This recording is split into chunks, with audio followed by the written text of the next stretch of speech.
आज बात होगी प्रश्न ब्रिटिश शासनकाल में भारत के आंतरिक और बाहरी व्यापार की प्रकृति का वर्णन कीजिए।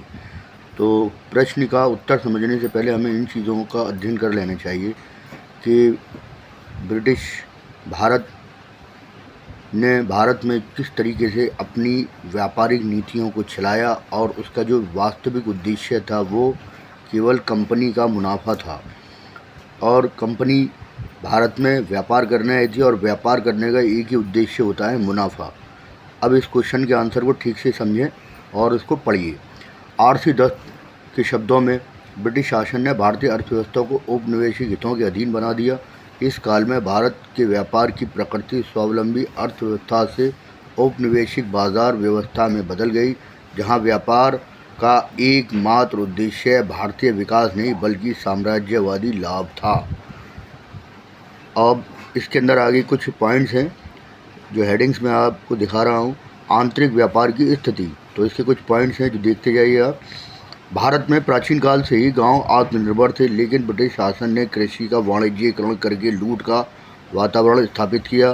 किसानों को कंपनी ने अपने हितों के लिए नील, कपास, जूट और अफीम जैसी नकदी फसलों की तरफ मोड़ दिया। पॉइंट नंबर 2, कंपनी ने रेलवे, सड़क और बंदरगाहों का विकास अपने निजी हितों के लिए किया। कंपनी ने इनका उपयोग उत्पादन के क्षेत्रों को निर्यात केंद्रों से जोड़ना था।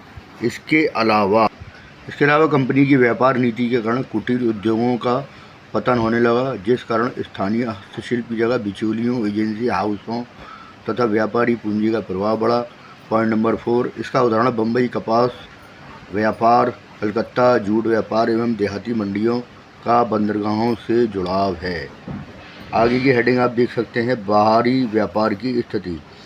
तो ईस्ट इंडिया कंपनी की राजनीतिक शक्ति की स्थापना से पहले भारत तैयार वस्तुओं का प्रमुख निर्यातक था, लेकिन बाद में वह भारत कच्चे माल का निर्यातक तथा निर्मित वस्तुओं का आयातक बनकर रह गया। Point number 2, east India company के शासनकाल में भारत से कपास, जूट, अफीम, चाय, मसाले तथा गेहूं का निर्यात हुआ, जबकि ब्रिटेन से मशीन निर्मित कपड़ा तथा औद्योगिक वस्तुएं भारत में आयात हुई। Point number 3, east India company का ये तथाकथित मुक्त व्यापार वास्तव में असमान व्यापार था। पॉइंट नंबर 4, दादा भाई नौरोजी ने बताया कि निर्यात अधिशेष भारत वास्तव में भारत के हित में कतई नहीं था, लेकिन होम चार्जेस तथा धन निकासी के माध्यम से भारत का खजाना ब्रिटेन जा रहा था। समग्र प्रभाव, स्पष्ट शब्दों में ईस्ट इंडिया कंपनी व्यापार की संरचना औपनिवेशिक नियंत्रण, उद्योगहीनता, क्षेत्रीय असंतुलन तथा आर्थिक निर्भरता से भरी पड़ी थी।